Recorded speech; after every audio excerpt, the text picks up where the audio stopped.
Hello everyone, Randy Harrington here.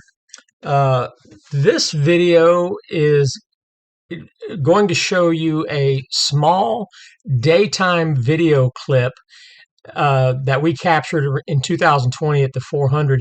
But there's a lot of things to unload before we get to that point, and that is we were looking for a new campsite location from the bottoms that we eventually were looking on some upper areas and trying to find a spot that would work for us. And so you can see in the picture here, going from the bottoms campsite to this upper area. And I will post a link showing a video of me driving the Polaris from the upper camp down to the base camp. So you can see just how much distance there was between the two. Um, but so we found this spot and we decided to go up there and sit one night in the chairs. And I think we sat till about 11 or 12 o'clock at night. And the plan was to leave a log recorder on the ground. And there you can see from the base camp, it was generally north of the base camp, straight up the ridge. So what we did was we went to that location and sat till about 11 or 12 o'clock one night, and then left a log recorder laying on the ground when we left, just so that we could listen to it and see whether or not that would be a good spot, to start camping. So, we went back up the next day to collect the recorder, and it had been moved, or, well, we don't know if it had moved or it was moved, but it was in a different spot. It was about 30 or 35 feet away from where we left it. So, of course, we were kind of excited, but, there's no way to know for sure, what could have moved it until we could listen to the recording.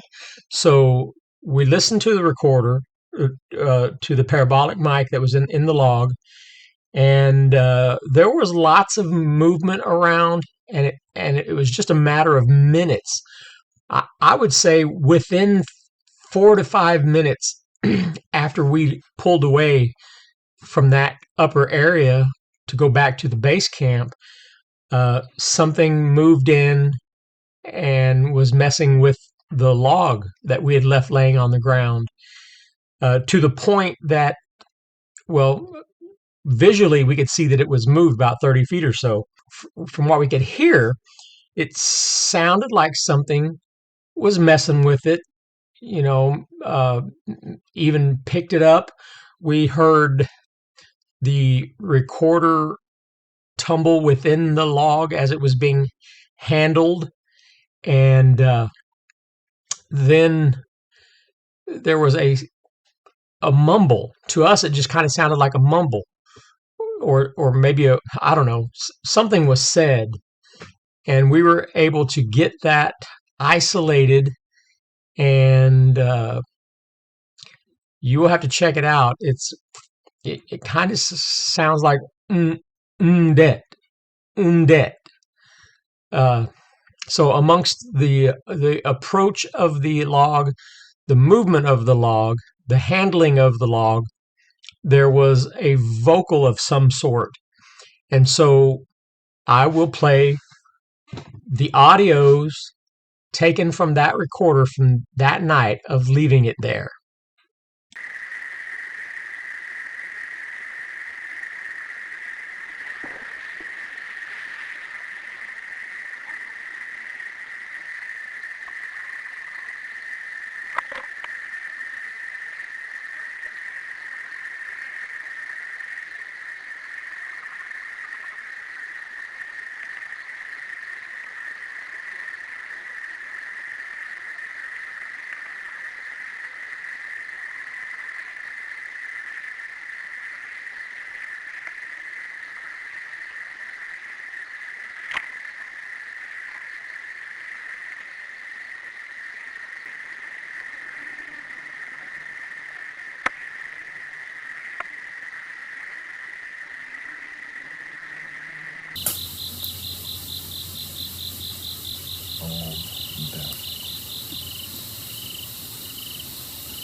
So within this small clip, you can hear, you can tell that it's been cleaned up, and the external sounds have been taken out of it, but you can clearly hear some like a twig snap or a branch snap, and then this mumbling vocal, as well as a few other noises of movement.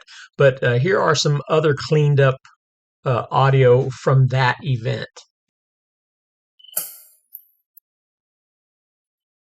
All and death.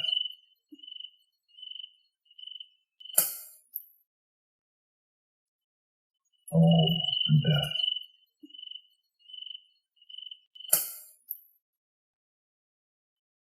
All and death.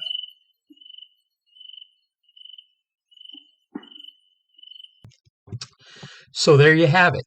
Once we heard that audio from the log and the fact that the log was manipulated and moved, we knew that that's where we wanted to camp. More than likely, we could have went anywhere on the property and sat for a few hours, and we would have certainly probably could have left a recorder in any location and would have gotten visited after we left. I mean, it didn't mean that place was any more special than any others, but there was a couple of components about this site that we liked, and that is it was easy to get our vehicles all the way to the edge of the woods, which would only be about 100 feet from the campsite. Plus, we had cell phone coverage up there, which at that point we had spent all of our time at the base camp with no cell phone coverage. So that was a plus, being able to keep yourself entertained on your phones. So we proceeded to get our stuff set up there, and that's what we did. One of the great things about this new campsite is where the campsite is located, the hill drops to the south all the way down to where the base camp is, and the east and west side of the campsite dropped off pretty steeply also. So coming off of that field where we would park our vehicles, it was relatively level, just slightly sloped, and made a nice campsite, which was certainly cooler under the shade of the trees in the hotter months when the activity level seemed to be pretty high there. And I'm going to play some videos of various times where things are going to be explained on videos that Shane took. But the location was good for all of those reasons, and let's continue. So here's where things are going to start to get interesting. We were up there at the campsite. Now this is me sitting at the table facing west. You can see where the hill drops away from campsite, going south and to the west. But directly in me facing west, around 2 o'clock in the afternoon, we heard a knock, a nice loud knock down on that west side. Now, we had never heard activity like that early in the day. So that was quite interesting, because following that knock, behind me to the east, where it also drops down into another ravine, there was a second knock, more likely a reply knock. So within just a matter of moments, we heard a single knock coming from the west side, and then another knock coming from the east side. And of course, we all looked at each other and we're like, is that what we think it is? And we were like, wow. I mean, that was pretty blatant and relatively close. So here's the interesting part. I'm going to show a picture that shows you the direction of the knocks first. Now, the red square is where our campsite is, where the canopy is, and the blue arrow facing to the west, going down into that ravine, was where we first heard the first knock. And then the yellow arrow pointing back to the east is where the reply knock. Now, certainly, we know enough of the behaviors that they were locating each other and letting each other know that where they were either at or that they were in position for whatever they were planning on doing. But we ignored that, and here's what I did. I actually walked over to the west side and I told Shane that I needed to go to the restroom. And you know how my thermal camera was set up with my harness and my walking stick. I walked over to the west side of camp just as it dropped down into that ravine. And I didn't look down in the ravine. I actually looked to the south, to the southwest at an angle, and went to the restroom. I actually unzipped my pants, went to the restroom, and was focusing, looking at the ground, looking down at the ground as I was urinating, in an attempt to let my thermal camera scan down into that gully, into that ravine. And so I was looking at the monitor while I was using the restroom and peering down into that. And that's where the first knock came from. And it was only a couple minutes, after the knock. So we knew whatever made the knock was in there at that moment. So I'm studying hard with my thermal camera to look for any heat signatures, and I see maybe a half round spot of a heat signature peering out of some foliage. Uh, and so I'm looking at it, but it's not moving. But it does look like a half round circle, like maybe a forehead or a head, either poking around a tree or poking out of some brush. So I'm watching it, but I'm still not looking in the direction of it. So I want to try to see if I can get it to move. So I slowly start to turn in that direction, and before I can get facing it, it very slowly retreated back to where you couldn't see it at all with my thermal camera. So at that point, I knew that it was probably one of the juveniles, because we had the two knocks going back and forth. And at that point, prior to that, all of our activity had been basically with those two juvenile siblings. So more than likely, we were dealing with the juveniles. It was 2 in the afternoon, bright, sunny day. Normally, this is when they would be napping somewhere. So we had this going on. I just spotted it with my thermal camera, and I told Shane, "Hey, I mean it's down here. I saw it." And so Shane and I changed positions. I walked back to the table, and Shane went down there and kind of meandered down. He actually went down into that gully, into that ravine. And so we're just sitting up at the table while Shane had dropped over the edge of that ravine very quietly and very, very slinkily going down into that ravine. And we couldn't see him anymore. But after a couple of minutes, Shane hollered back up and said, "Hey, I've got my eye on it. Bring me the camera." So we brought him the camera, and he said he didn't want to take his eye off of it. So once he had put his eye on it, you know that you don't want to stop looking at it, because then it would find a way to whatever leave or hide better. So he just kept his eye on it, and we took the camera to him, and he was able to film a short snip of where it was trying to hide and possibly peering out from a tree. So I'm going to first show you uh, a a clip from the video of the tree with it not there, and then the tree where you can see like the forehead and the top of the head and some fuzzy hair in the same spot.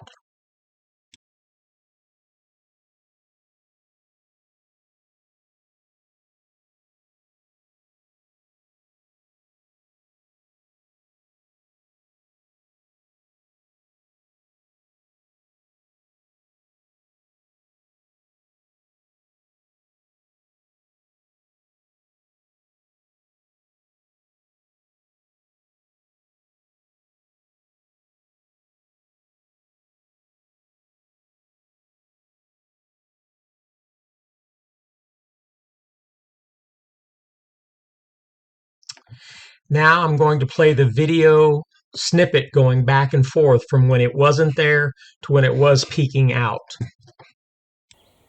Dude, that's one right there. You see him? Right there. Right between those trees. Yeah, I know. Oh, he moved again. Oh no, that's the stick in front of him. It did move though. No, he definitely moved, but it wasn't the I'm same. having a hard time keeping it steady.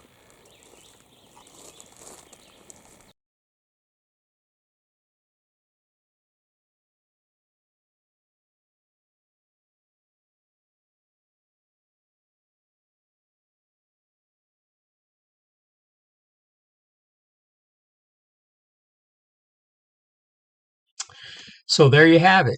Is it going to change the world? No.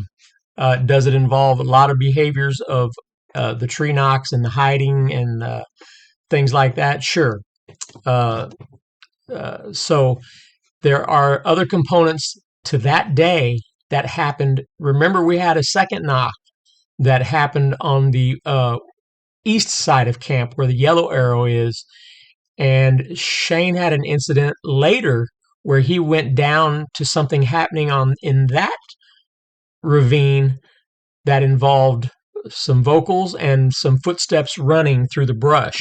So I'm going to play some videos that explain all the components of that day. Also with a rock throne that Dan Nedrolo scooped up. Dan Nedrolo is a biologist from Wisconsin. So, anyways, so let's get to the video stories from that day and that night in that campsite. So things started kind of early today. I'm sure if you're watching this, you probably saw my post earlier. We have been having some happenings again. We had a subject right out from camp, super thick wall of brush and timber and whatnot. Just moments ago, well, let me go back. So we got a subject on thermal sitting in camp. I walked out to where the heat signature was, and it pulled out as I walked out. Randy watched it on the thermal, and as I walked back there, I got behind the wall of stuff of brush, and it's just vines and everything. You can't hardly see through it; it's so thick. When I got to the back of it, where it opens up, and got in position where this thing was, um, there was nothing there. And then I heard what I can only describe as I can't even describe it. All I can do is just kind of make the noise that I heard. Basically, that was it. Um, anyway, it startled me. My adrenaline was pumping. I was hearing movement, and Randy asked me to back out. So I turned around, put my back to it, and started walking out. And then something took off running that the guys could hear back at camp also, and it ran to the south, like due south of me. Now, Shane explains three things here. First, he got a warning when he got down to when I spotted it with a thermal and sent him down there on location. He got a warning verbalization or vocalization, and then he turned his back to him to head back up. And once his back was turned, the critter went from being in froze mode to vacating mode, where it had already sent a warning. And as soon as Shane gave him the opportunity, which means Shane turned his back to him, he vacated. And we up in camp, we heard the footsteps breaking through the brush when that happened. So that was interesting. Of course, Shane was in the middle of that, and he had his adrenaline thrown out pretty good. So just a few minutes ago, I'm going to change the camera here. We are sitting in camp. Anyway, Dan, who is sitting right there, you see the tent right behind him. Right where my light is shining on that tent, a rock comes flying through the air, bounces off the tent, hits the ground right there behind Dan. And this is the rock. See, it's not a giant rock, but it's also not a small rock. Like if that were to hit you in the head, 4 ounces maybe? yeah, 4 or 5 ounces probably. Anyway, yeah, so there's a rock that was thrown into camp. There you have it, up close and personal. And as many of you know, we've marked rocks, put them out, and had them thrown back into camp. So 3 witnesses, all of us were sitting right here. Randy was out Being normal. yeah, keeping the attention away and acting normal as we like to do when things get heated. We go back to our normal stuff to act like there's not much going on and that we're not excited, and so we try to play it cool. But anyway, there's a rock that was thrown into camp. Pretty damn cool. Literally just like 8 to 10 minutes ago. Once again, there's Dan. It landed right. It hit the tent right there. Couldn't have came from too far out, or it would have had to have hit some limbs or leaves in the trees or something. Now, I So want you to know that Dan was no more excited than he is right now exactly, when the rock hit. this is Dan. Bam. Anyway, I'm gonna jump off here. We've got subjects coming in around us. We caught a little bit of film of one today. It's not great, but it's the part of a head, and you can see the movement in it. The sun is shining on the back of the hair and almost makes it look purple. First So, daytime video. It does look yeah, purple. first daytime video we've caught out here. So, and there was a lot of things that led up to that, which is the cool thing. Once we tell the whole story of all the little things that led up to that moment. So things are going good. This next video is just to give you a good lay of the land around the campsite, and you can see the thickness of the woods and the drop-offs away from the campsite. That way, when you put the stories together that we're telling you, you can actually see it from the campsite location. We have made it to camp. We got camp all set up. We moved uphill under a little darker cover, a little deeper cover, I should say. As you see, all around us is woods. Stuff.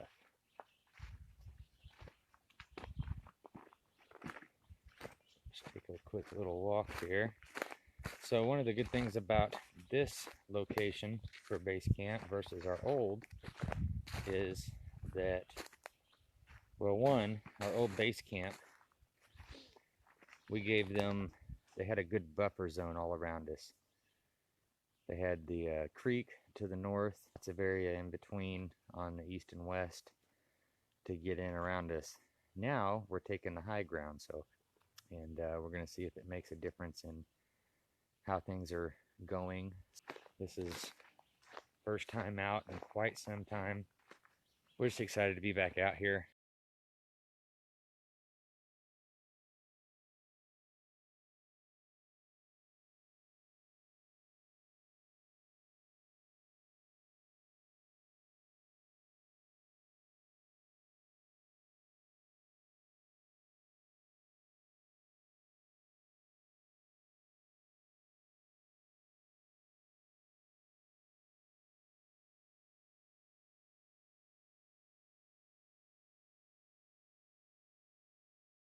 To be different this time because we changed the base camp location, and we're still going to be researching down there at night. We're just going to have to hike down the hill to get to it. So here they actually have quite good cover to the east, which is the direction I'm looking. See, that's a lot of good cover. But as long as it isn't super cool and moist out, we can see through a lot of that with the thermals. Once it gets moist and cold, that's a little harder to see through. But you see this direction, that's the north, which that goes downhill to the creek, and on the other side of the creek is our old base camp. That's the west. See the sun up there. See, I just proved that that's the west. So there you have it. You were able to see the campsite, see how deep the drop-offs in the brush was, and how thick things were.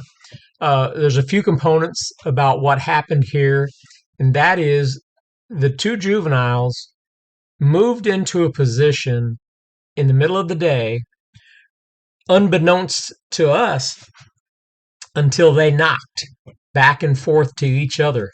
Clearly, they were communicating with each other that they were in location, that they were in formation, and we just pretended that we didn't hear it. I moseyed on over and used the restroom. Made sure that I was paying attention to myself using the restroom, not looking directly down to where the knock was coming from, and that's how I was able to locate it with the thermal camera.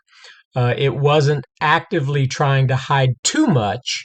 I mean, it was behind cover, but he was peering out at me because I wasn't looking in his direction. So, and then Shane was able to go down there, get his eyeball on him, and then get a camera and get that short video that we got. Uh, is it going to change the world? No. And I've already seen people coming on. Hey, you've held on to, you haven't shown this since 2020. It must be crap, or it must be, kick rocks. Okay, first of all, if you're here, you thinking that we're going to be able to get something, we're going to try to get some good stuff, and we're going to present what we do have. But if you think that we're going to, Patterson Gimlin better than that at this point, you might as well just kick rocks, because this is for people that are looking for ways. We already know these things are stealthy. We already know these things are incredibly have incredible abilities to stay hidden, even close to us. So we're just going to show you what we've got. But if you think that you're going to come here and belittle me and make me feel bad about what we're presenting, you could just kick rocks, because we're going to keep doing it. I'm interested in the behaviors. I mean, I've seen these things already. Most of the viewers here have probably seen one. That's who I'm catering to. I'm catering to, once we can understand these behaviors, then maybe we can, have a better opportunity to continue to catch these things. But we're only going to catch these things in ways that they allow us to do it. So here we are. Hope you enjoy it. Thank you. Please share, subscribe, like, all of that other crap. I mean, I work hard during the day, try to come in and put these things together so you guys can enjoy them. So, come on, do your part. Share them, and let's get the word out there for people to enjoy this. Thank you.